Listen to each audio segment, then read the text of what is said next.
Do you want to learn how to drive 1,000 e-commerce sales from SEO without being an SEO expert? Well, today I'm going to teach you how. Hi everyone, I'm Neil Patel, and today I'm going to break down 4 e-commerce SEO techniques for beginners. Before we get started, make sure you subscribe to this channel, and if you're on YouTube, click the alert notification. Now I have a question for you. I want you to leave a comment below so that way I know how to better help you out. How many sales are you getting per month from your e-commerce store? If it's 0, that's okay. I know I need to help you a little bit more then. If it's 100 or 1,000, let me know whatever the number is below on a monthly basis what you're getting in sales, and I'll make sure I'll help you out whenever you need it. So step 1, Google Merchant. It gives you free exposure, free organic traffic in the Google Shopping tab. There's integrations with a lot of e-commerce platforms that can help you generate your shopping feed automatically and even submit it for you automatically to Google Merchant. Step 2, product page SEO.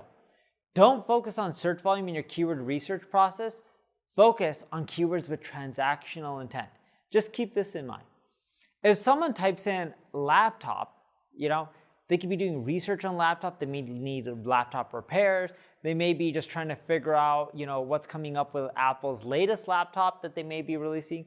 But if someone's looking for cheap laptops for college or the best laptop for college students, that's more transactional, right?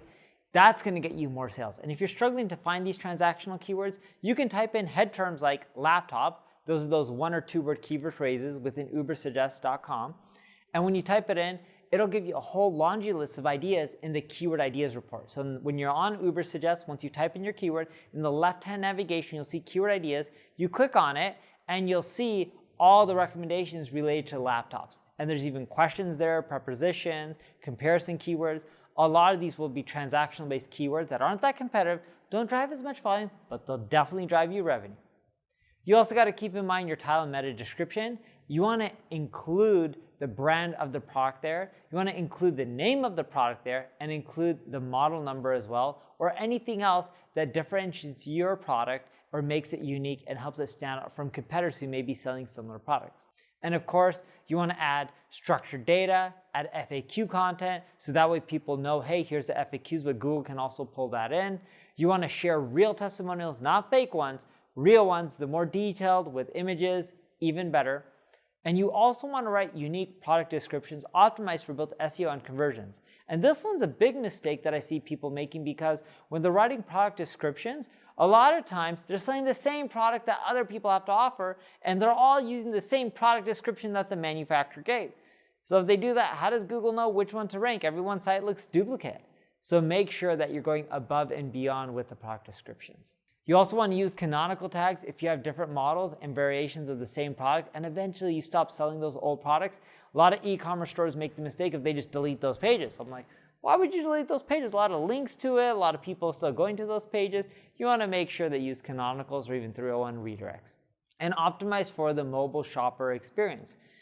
Because for a mobile device, people don't have as big of a screen. It needs to be fast. You want to use things like breadcrumbs. You want to showcase your product with amazing imagery and video, better than any one of your competitors, maybe even do 3D views, and that all helps. Step 3, minimize your load time and maximize your site speed. We talked about this a little bit, but just think about it. If you're in the middle of nowhere, I don't care if there's 5G that you're paying for. Probably not going to get 5G reception. Heck, you're probably not going to get 4G. Maybe though, you'll get 3G. So make sure you optimize for site speed. You can use Google Page Speed Insights, put in your URL, or heck, you can even go into Ubersuggest, put in your URL, check out the site audit report, and in that site audit report, it pulls a lot of stuff from Google's core Web Vitals updates and ensures that your website is doing all the things that you need to do from an on-page perspective, as well as a site speed perspective, so you can do well for both mobile devices and desktop devices, and even tablet devices. Step 4, create relevant URL structures. A lot of people in e-commerce, for some reason, they put numbers in the URL. I don't know why. Unless the model number or the product has a number in there, you should avoid that.